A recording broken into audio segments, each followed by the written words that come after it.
Good morning, Lavaca County. My name is Brenna Scott. And my name is Brett Baker. Welcome back to this edition of Have You Heard? It's time for some local news.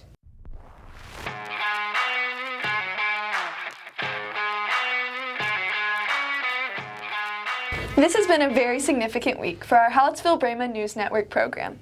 From Monday, February 24th to Friday, February 28th, we and the rest of the nation have been celebrating National Scholastic Journalism Week. That's right. This event, sponsored by the Journalism Education Association, shines a special light on the importance and awareness of journalism in our society.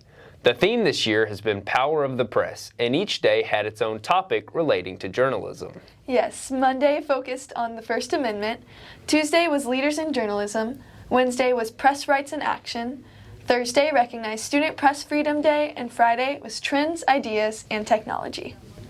Other than focusing on spreading awareness, thousands of broadcasting and journalism classes across the country were encouraged to perform acts of leadership and service through many different projects. On Tuesday, February 25th, our very own Quill and Scroll members provided a breakfast for the staff members of Hallettsville High School. And it was a turnout.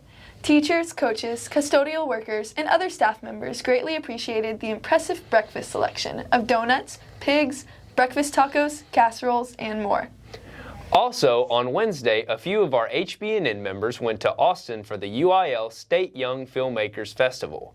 Abby Ressler, Peyton Matheson, and Adeline Pohl worked very hard on their documentary titled Driven. Congratulations to them for being state finalists in the documentary category of the festival. If you would like to watch their documentary, you can find it on our YouTube channel. In the last broadcast, we mentioned that some of our Hallettsville FCCLA members went off to the Regional Leadership Conference in Galveston, and they were awesome.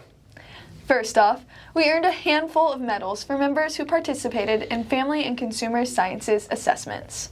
Bronze medals were awarded to Nadia Evans and Carson Barrera. A silver medal was given to Genesee Kutach, and Camila Ochoa and I received gold medals for our tests.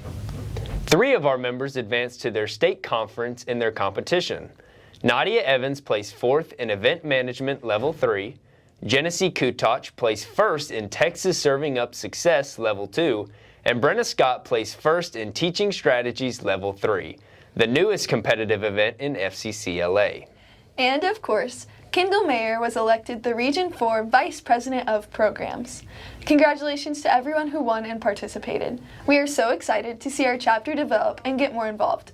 Next up is the state conference in April. Now we're sending it over to Avery Woodring for a sports update.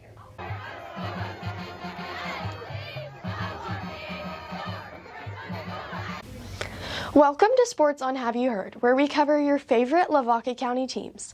I'm Avery Woodring, and we're going to start off with a recap of Lady Brema basketball. On Friday, February 14th, Lady Brema basketball took a hard playoff loss to Jourdanton, losing 50-60. This ended their playoff run in 2024-2025 basketball season. We had a lot of fun watching these girls grow during the season and can't wait for next year. The first track meet of the season was held yesterday at Rice Consolidated. We don't have results for this yet. The next track meet is next Thursday, March 6th in Cuero. Good luck to all the Bremas and Lady Bremas who will be competing.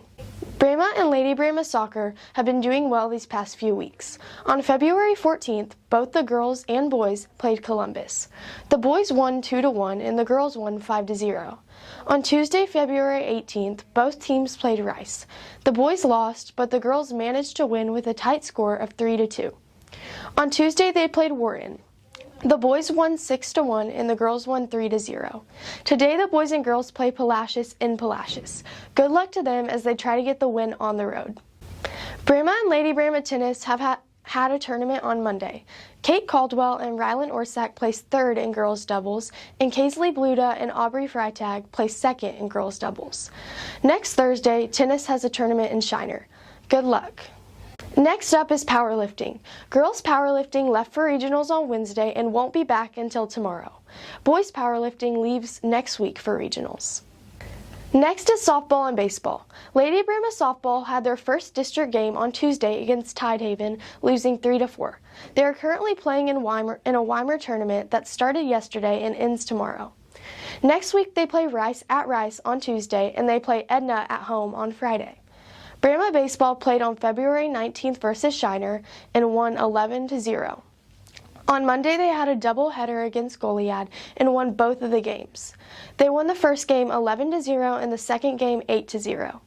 Next week, they play Shiner on Monday in Shiner and then in the Jimmy Apple tournament on Thursday, Friday, and Saturday. Last but not least is golf. Wednesday, February 19th, the girls had a golf tournament in Victoria. On Monday, the boys had a tournament in Weimar, and the girls had a tournament in Weimar on Wednesday. Next week, the boys have a tournament in Flatonia on Monday, and the girls have one on Wednesday. I'm Avery Woodring, and that's all for Sports on Have You Heard. Now back to Brenna and Brett. Thank you, Avery. Let's go to Elizabeth Felsman for the latest weather forecast.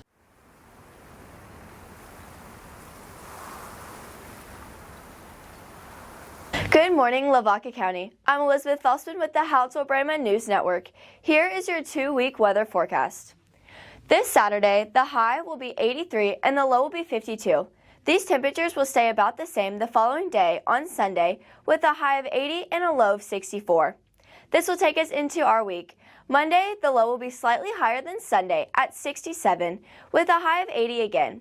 On Tuesday, the high will stay in the low 80s with a low dropping to 53 and a chance of thunderstorms. Temperatures will remain in the mid-70s through Friday.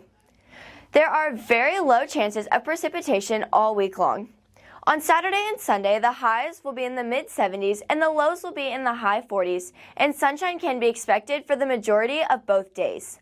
The following week will have lows in the mid-50s and highs in the upper 70s, with little to no chance of precipitation and staying partly cloudy all week long. Thank you so much for tuning in. This has been Elizabeth Felsman with the Hallettsville Brahma News Network. Now back to Brett and Brenna. Thank you, Elizabeth. Lastly, for the newest ag updates.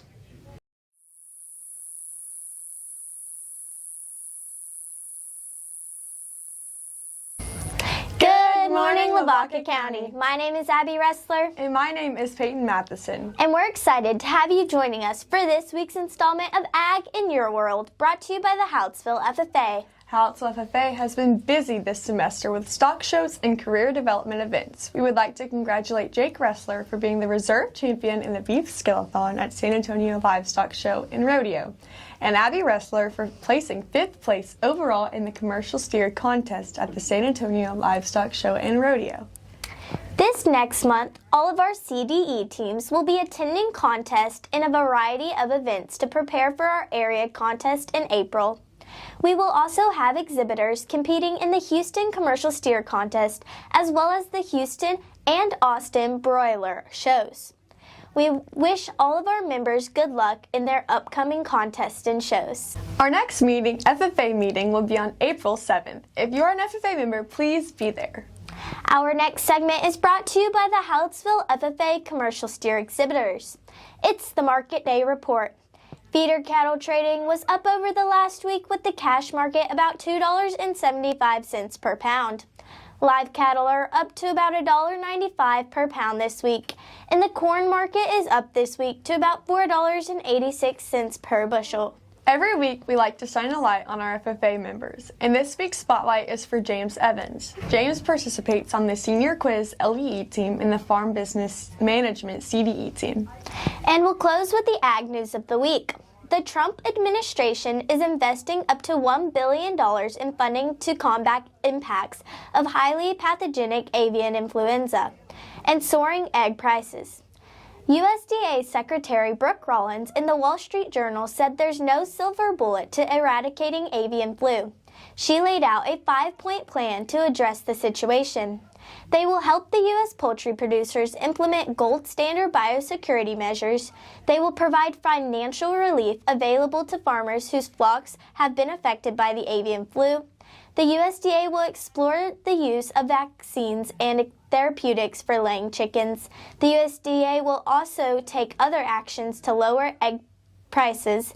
And finally, the USDA will consider temporary import options to reduce egg cost in short term. That brings us to the end of our time here with you today.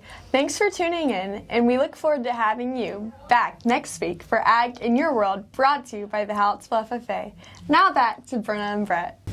Before we close, we want to say a special thank you to our sponsors: Allison Mojashek Motal with Farmers Insurance, Motal Well Service, DeBoard Outdoors, Edward Jones, Lone Star Septic, CH Graphics, Twisted Nutrition, K&L Tumbletown, and Yansky Sand and Gravel. If you or your company are interested in sponsoring us, please contact our advisor, Christy Opiella, at 361-798-2242, extension 384. That's all we have for this episode. Once again, I'm Brenna Scott. And I'm Brett Baker. Thank you so much for joining us for this edition of Have You Heard? See you next time.